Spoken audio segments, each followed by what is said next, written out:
Talks. Aku Damelia dan aku akan membuat belajar kamu jadi lebih mudah dan happy. Ayo subscribe. Oke. Terima kasih. Enjoy videonya. Halo teman-teman. Nah, di video kali ini seperti yang sudah kita singgung bahwa kita akan mempelajari tentang perhitungan yaitu di bagian RF planning. Jadi, ketika kita ingin menghitung di bagian radio frekuensi, maka terdapat yang akan kita jadikan indikator yaitu reference signal. Nah, reference signal ini sendiri itu berbeda-beda ya, baik di dalam jaringan 2G, 3G atau 4G. Nah, karena kita di sini ngomongin tentang jaringan 4G LTE, maka reference signalnya yaitu RSRP ya, dan juga RSRQ. Tetapi kalau kita ngomongin jaringan 2G, pasti adalah RX level dan RX kual. Nah, kalau kita ngomongin jaringan 3G, yang jadi reference signal adalah RSCP dan C/NO. Oke, jadi reference signal adalah indikator yang akan kita jadikan sebuah patokan apakah dia bagus atau jelek dalam membangun sebuah jaringan RF planning.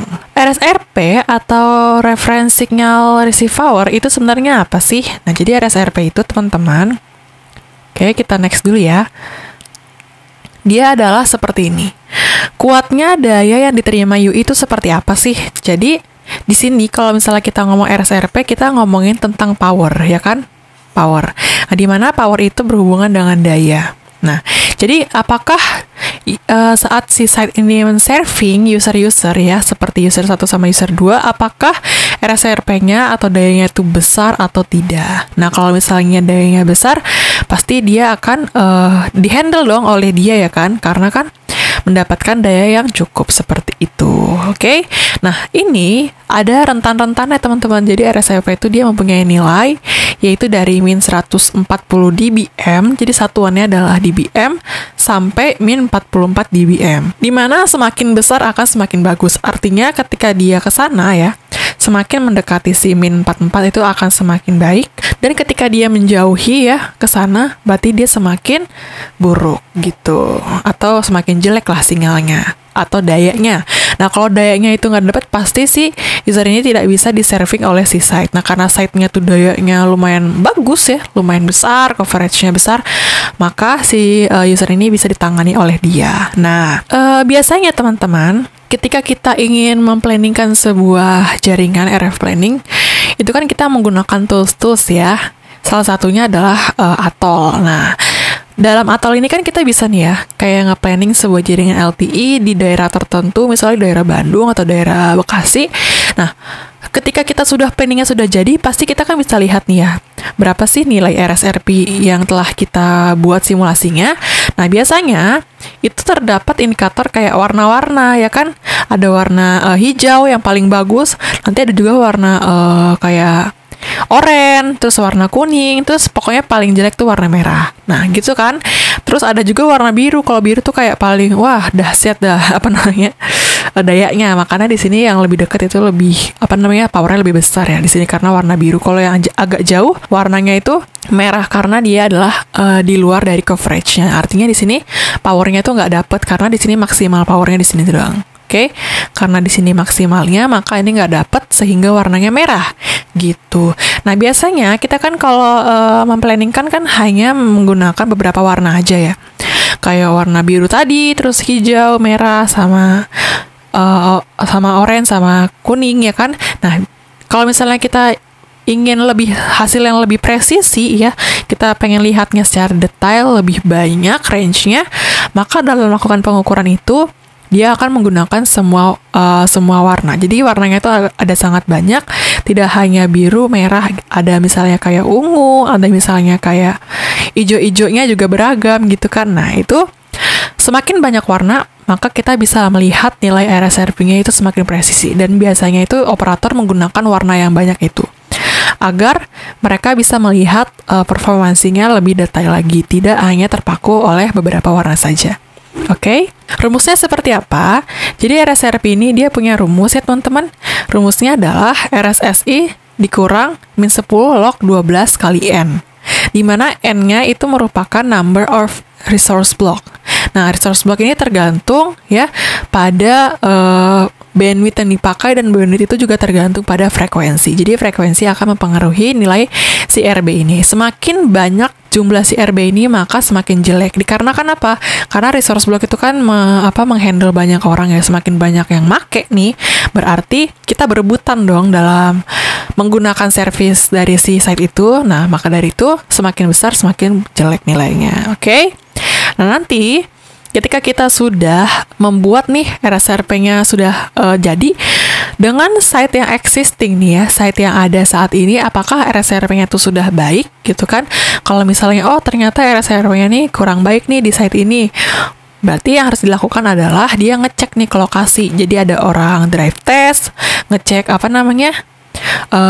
performansi di seluruh rute yang akan dijalankan. Ada juga orang rigger yang ngecek di sini langsung, oke? Sehingga dia bisa melihat sekitar site ini ada nggak sih obstacle atau penghalang-penghalang.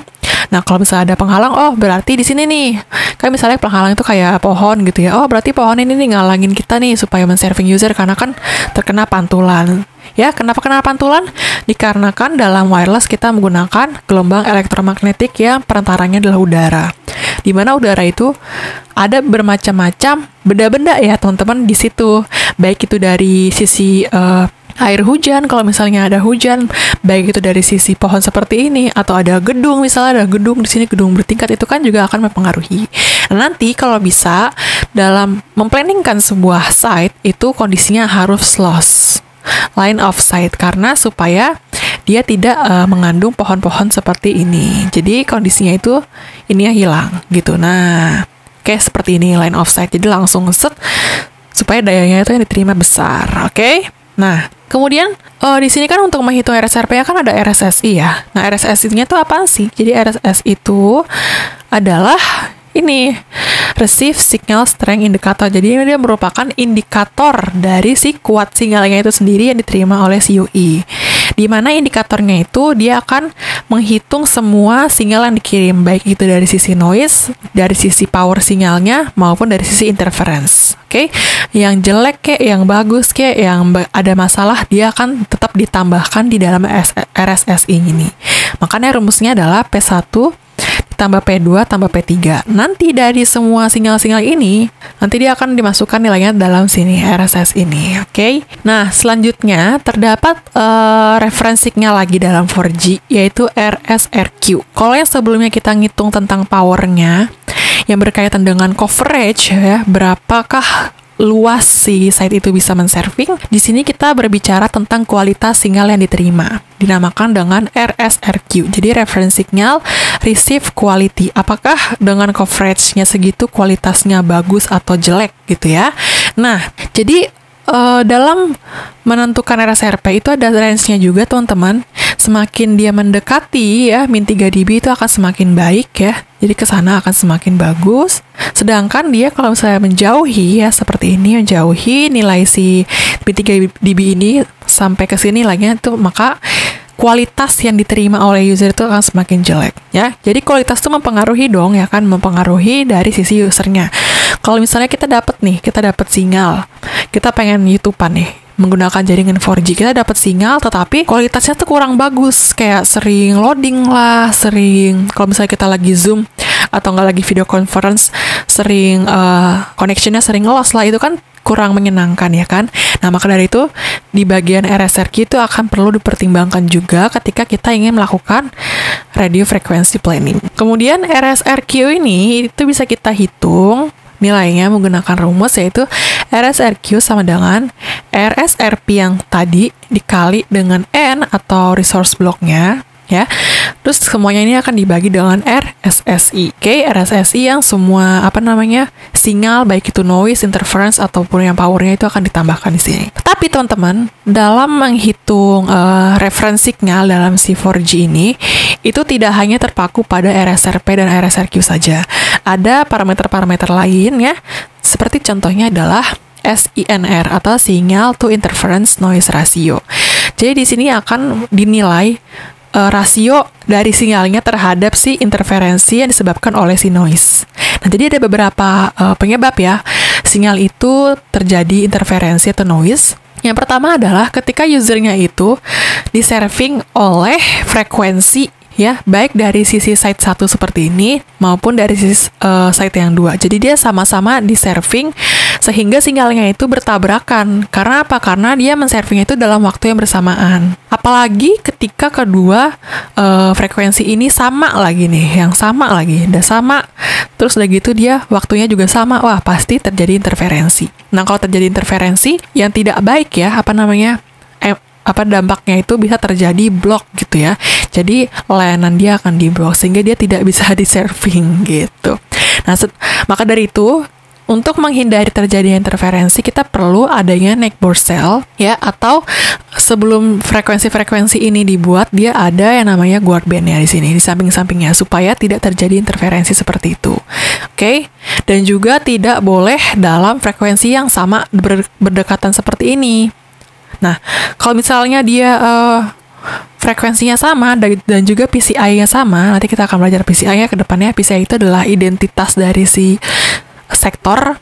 Jadi kalau sektor itu kan ada 3 ya, ada sektor yang 0, sektor 1, sektor 2 ya teman-teman. Jadi ada 3 sektor di sini, dan masing-masing sektor itu punya PCI. Ini adalah PCI 0, ini adalah PCI yang 1, ini adalah PCI yang 2, dan PCI itu ada perhitungannya ketika kita menghitung. Ini juga bisa misalnya PCI 6, di sini PCI 12, di sini PCI 24 gitu ya, bisa juga. Nah, PCI ini tidak boleh sama ketika dia berdekatan. Jadi ini sama ini tuh tidak boleh sama. Yang sebelah sini tidak boleh satu. Karena kalau misalnya dia berdekatan, maka bisa terjadi interference ya. Maka dari itu dia perlu netboard cell.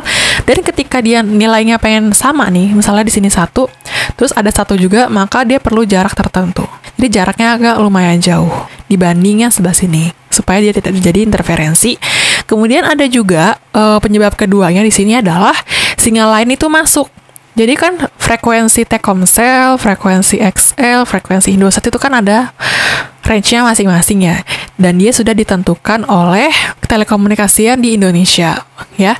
Nah, kalau misalnya Telkomsel itu tiba-tiba memiliki frekuensi yang dimiliki oleh XL, maka yang terjadi adalah seperti ini. Dia ada sinyal lain yang masuk padahal dia tidak menggunakan layanan yang tersebut. Nah, kalau misalnya seperti itu, maka pihak dari Kominfo-nya itu akan menegur pihak Telkomsel gitu. Jangan pakai frekuensinya XL ya gitu. Dan juga ada penaltinya. Kalau misalnya sampai 3 kali dibilangin enggak diganti-ganti juga frekuensinya, maka yang terjadi adalah si Telkomsel itu akan dicabut surat izin dalam mengedarkannya.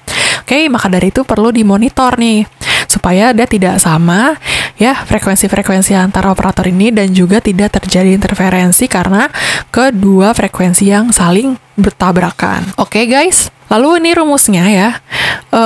P dibagi 1 ditambah N, jadi ini ditambah dulu baru dibagi sama si ini P-nya. Jadi rumusnya adalah seperti ini untuk menghitung SINR, dan juga ada lagi teman-teman yang dinamakan dengan KCI. Nah, KCI adalah Channel Quality Index.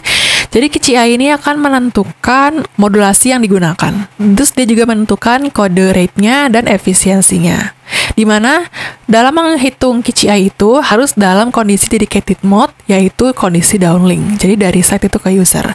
Nah, seperti yang kita tahu ya, KCI itu kan pengen ngitung modulasi yang dipakai nih. Sedangkan modulasi dalam si LTE itu kan ada beberapa jenis modulasi yang dipakai ya. Jadi kalau misalnya dia pengen men-serving, ini ada beberapa jenis modulasi.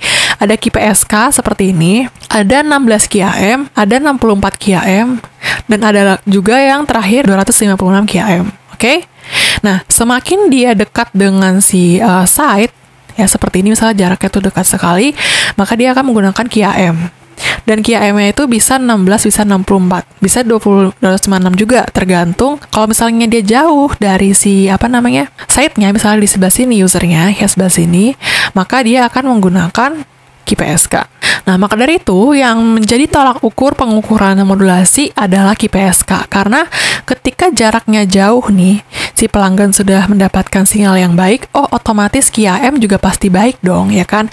Tapi kalau misalnya QAM-nya sudah baik, belum tentu di sininya baik. Maka dari itu ini akan menjadi tolak ukur ketika ingin menghitung kode rate-nya dan efisiensinya pada modulasi-modulasi yang dipakai. Nah, kenapa dalam tabel ini hanyalah QPSK 16 km sama 64 km saja, kenapa yang 256 itu nggak dijadikan ditaruh sini juga? Karena teman-teman, yang diimplementasikan saat ini ya, site-setnya ini, itu adalah antenanya yang 2x2. Jadi kalau 2x2 itu dia akan men-serving dari QPSK sampai 64 km. Oke, jadi akan men-serving ini semua nih. Nah, dari sini sampai sini. Sedangkan kalau kita ingin men-serving ya, yang menggunakan QAM itu 256, maka dia perlu menggunakan antena 4x4. Nah, tapi saat ini tuh ini jarang digunakan teman-teman. Ya, karena mungkin instalasinya itu mahal ya, membutuhkan dana yang besar. Sedangkan kalau ini mudah dan juga cepat gitu. Jadi paling banyak sih yang 2x2 ini yang banyak dipakai gitu. Kemudian yang terakhir ada PCI. Oke, jadi PCI itu sudah kita jelaskan ya, kalau misalnya PCI-nya sama bisa terjadi interferensi dan itu bahaya sekali. Maka dari itu PCI ada beberapa aturan ketika kita ingin merancangnya, ya, physical cell ID atau kode identitas fisik tiap selnya, yang tadi nomor-nomor itu loh, masih ingat ya? Misalnya dari 0, 1, 2 ini adalah nomor-nomor PCI-nya. Nah, PCI ini ada beberapa aturan nih. Kita nggak boleh langsung kayak asal-asalan naro angka-angka di sini. Jadi yang pertama adalah kode setiap sel itu harus unik. Artinya dia tidak boleh sama ya antara dua site tetangganya, karena kalau misalnya sama terjadilah interferensi. Jadi dia harus unik. Oke, kita akan highlight dulu sini, dia harus unik, tidak boleh sama antara dua site tetangganya. Itu yang pertama. Yang kedua adalah ketika dia sama nih, dia pengen sama kode PCI-nya, maka dia harus mempertimbangkan jaraknya. Ya, jarak harus dipertimbangkan. Ketika PCI-nya itu pengen dibuat sama. Seperti yang tadi, dia harus jauh dari PCI yang sebelah sininya gitu. Lalu yang ketiga adalah, kalau misalnya nih ya, yang step pertama ini yang PCI-nya ini sama nih, terjadi kode PCI-nya sama, maka yang terjadi adalah failure handover. Artinya ketika dia pengen berpindah ya, si sel itu ke sel yang lain, misalnya ini ada BTS, ini ada BTS, ada site-site, ada inode B, inode B, si usernya itu pengen pindah ya dari sini ke sana, maka dalam proses perpindahannya itu akan terjadi failure handover karena PCI-nya itu sama, sehingga si UI-nya atau HP-nya itu menganggap bahwa yang di sini, yang baru ini itu sama seperti yang sebelumnya. Oke, sehingga terjadi failure. Nah, kalau misalnya terjadi failure, pastinya semakin jauh si HP ini meninggalkan site yang sebelah sini ya, ini kan site yang lama ya.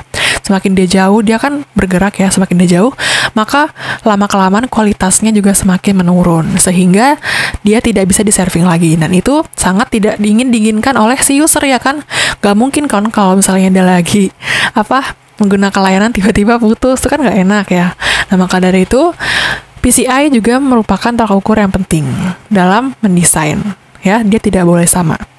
Kalau sama harus perlu jarak yang jauh supaya nggak terjadi failure handover. Nah, lalu PCI juga dapat dihitung dengan menambahkan PSS ditambah 3 kali SSS. Jadi PSS itu adalah primary synchronization signal yang nilainya dari 0 sampai 2. Kalau SSS adalah secondary-nya yang nilainya dari 0 sampai 167 ya.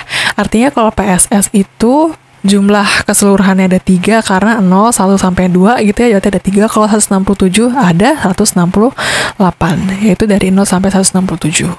Nah, ini merupakan parameter-parameternya. Di video selanjutnya kita akan membahas mengenai PCI planningnya itu khususnya tuh seperti apa, oke? Dan juga nanti ada kan contoh-contoh soal untuk menentukan PCI planningnya. Sampai jumpa di video selanjutnya guys.